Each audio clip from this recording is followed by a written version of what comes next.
Chandler Halderson did not murder his parents.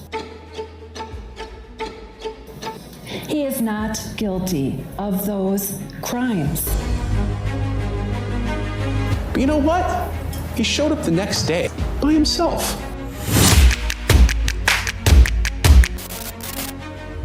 On July 7th, 2021, a 23-year-old man walked into a sheriff's precinct in Dane County, Wisconsin, and told deputies that his parents were missing. His name was Chandler Halderson. At first, the story sounded worrying, but simple.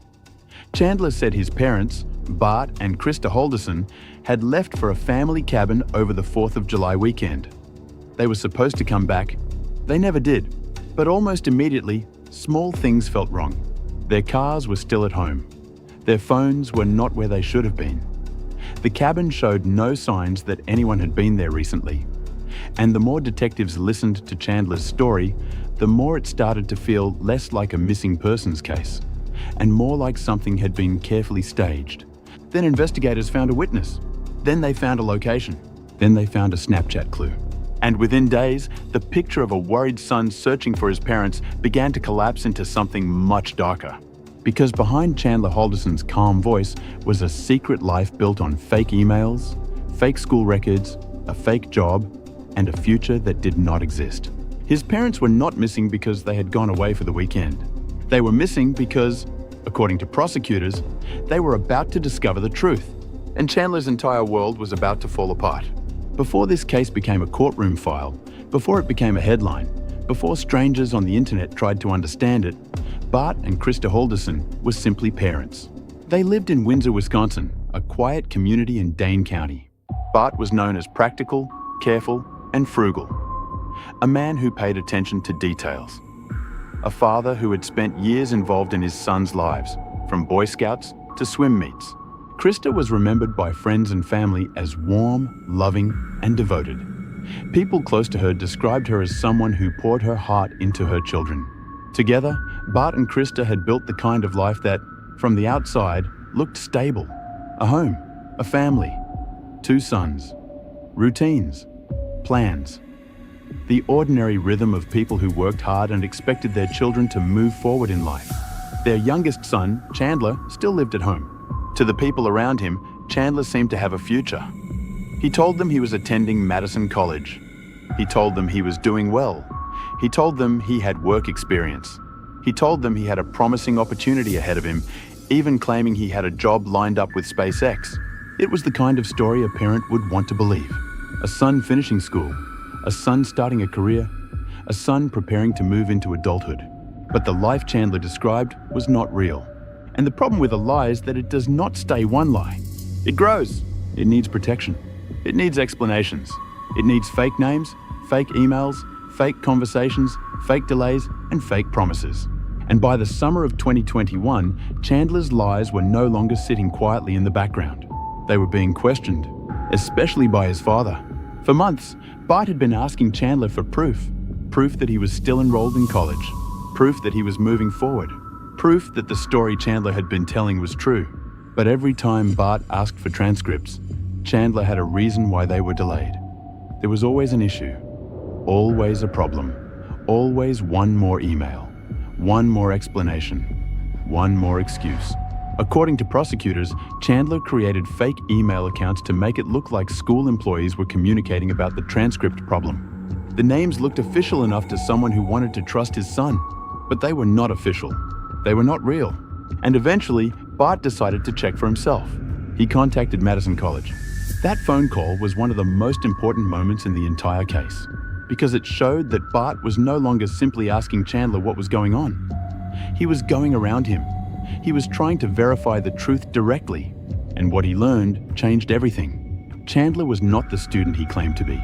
The transcripts were not delayed because of some administrative problem. The future Chandler had described was falling apart because much of it had never existed in the first place. At the same time, prosecutors said Chandler's claims about work were also false.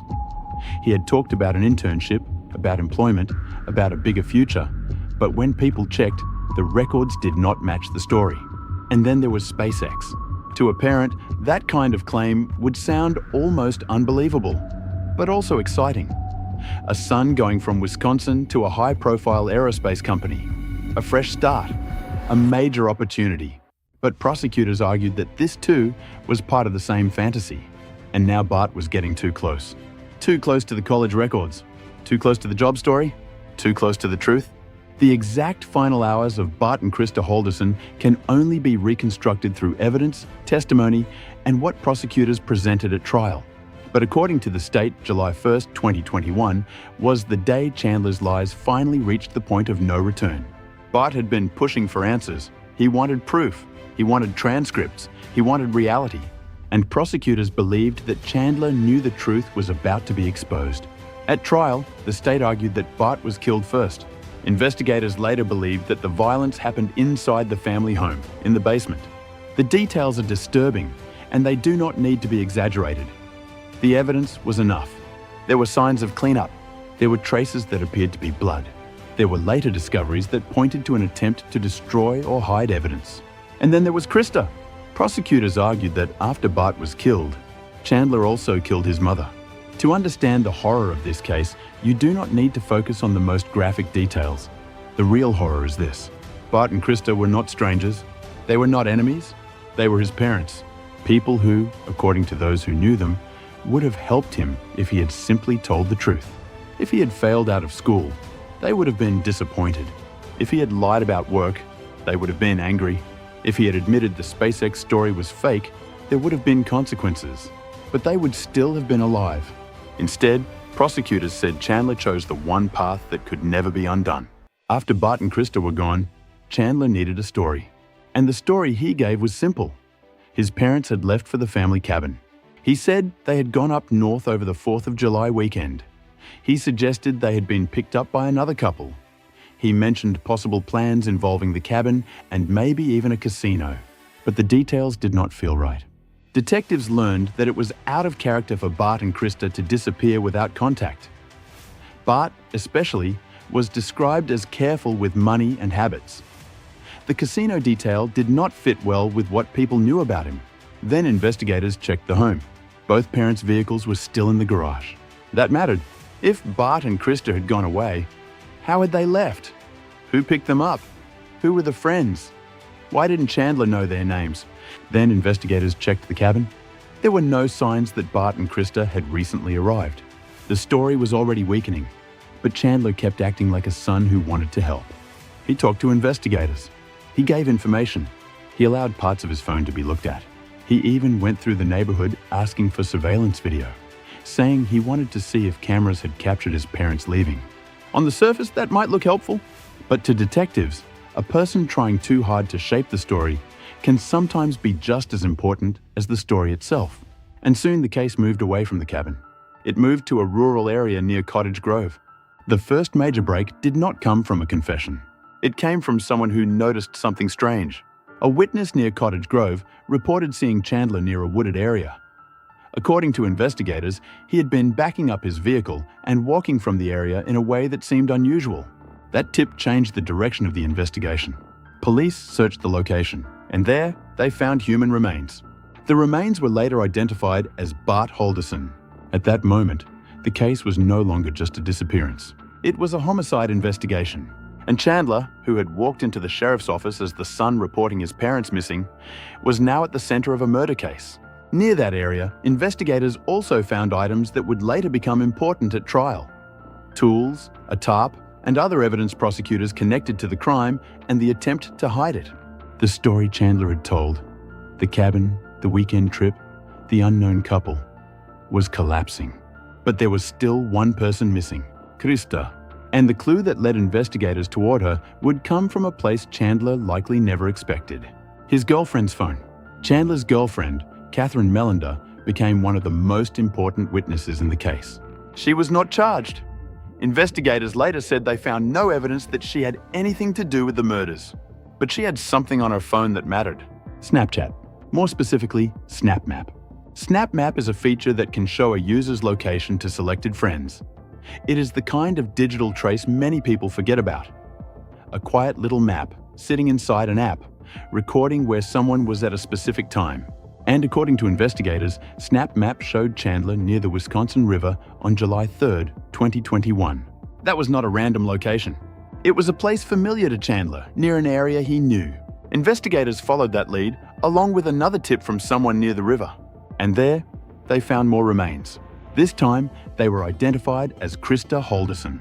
That one digital clue helped connect Chandler not only to one suspicious location, but to another. The missing parents' story was gone. The cabin story was gone. What remained was a map of lies, locations, and evidence. And as detectives kept digging, the Halderson home itself began to tell a story. From the outside, the Halderson home did not look like the center of a double murder investigation. It looked ordinary. That is part of what makes this case so unsettling. A quiet house, a normal neighborhood, a family that, to the outside world, seemed like any other family. But inside the home, investigators found evidence that prosecutors would later use to build their case. In the basement, forensic testing revealed what appeared to be blood evidence and signs of cleanup. That matters because cleanup tells a different story than chaos. Cleanup suggests time. It suggests control. It suggests someone trying to erase what happened. There was also evidence connected to the fireplace. At trial, forensic testimony addressed bone fragments found there. Prosecutors also pointed to surveillance video from a neighbor that showed a flickering glow from the house for hours. To the family, that detail was haunting. Not because of what it showed directly, but because of what it suggested may have been happening behind the walls of a home where Bart and Krista should have been safe. Investigators also examined tools, a tarp, and a firearm.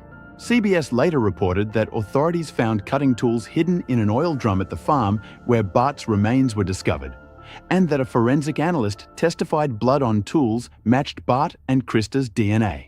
A gun was also found hidden in a barn at the farm where Bart's remains were located. Authorities believed that weapon was used to kill Bart. Each piece of evidence did not stand alone. Together, they created a pattern. The home, the cleanup, the tools, the locations, the fake story, the digital trail, and the lies that started long before anyone was reported missing. By the time the trial began, prosecutors did not just present Chandler as someone who lied once after his parents disappeared. They presented him as someone who had built an entire system of deception. There were fake email accounts. There were fake identities. There were messages designed to make it look like school officials were discussing his transcript problems. There were claims about college, claims about employment, claims about a future job, claims that made Chandler look like he was moving forward in life, when in reality, prosecutors said he was stuck inside a fantasy of his own making. One detective testified about multiple email accounts linked back to Chandler. At trial, the state pointed to accounts using different names. Prosecutors argued that those accounts were used to keep Bart believing the transcript issue was real. That detail is important because it shows effort. This was not a teenager giving one excuse at dinner. This was a grown man creating an alternate reality to delay the moment when his parents would learn the truth. But every fake email had a weakness. Every fake name had to survive real questions. And Bart was asking real questions. That is why the motive prosecutors presented was so simple and so chilling. They argued that Chandler killed his parents because his lies were about to be exposed. Not for money in the traditional sense, not because of a long public feud, not because of some obvious violent history, but because the image he had created, the student, the worker, the son with a bright future, was about to be destroyed. And he could not face it. In January 2022, Chandler Halderson went on trial in Dane County. He faced 8 charges, including 2 counts of first-degree intentional homicide, counts related to mutilating corpses, hiding corpses, and providing false information about missing persons. The prosecution's case was built like a chain. First, the lies, then the pressure from Bart, then the disappearance, then the fake cabin story, then the locations, then the physical evidence, then the digital evidence, then the girlfriend's Snapchat screenshot. The state argued that there was only one person who had the motive, the access, the timeline, and the connection to the locations where evidence was found, Chandler. But the defense challenged the state's theory. His attorneys argued that the prosecution had proven Chandler was a liar, but not necessarily a killer. That was the central defense idea. Yes, he lied. Yes, his story was strange. Yes, there were unanswered questions. But the defense argued that suspicion was not enough, and that the jury should not convict him unless the state had proven the murders beyond a reasonable doubt. Chandler himself did not testify. The defense did not call witnesses.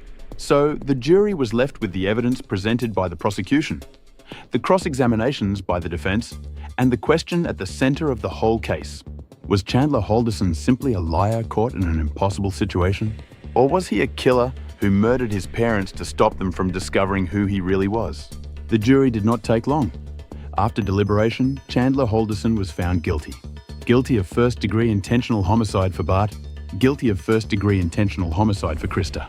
Guilty on all 8 charges at the time. For Bart and Krista's family, there was no celebration, only the terrible confirmation of what the evidence had shown. Their loved ones had not vanished. They had been killed, and the person convicted of killing them was their own son.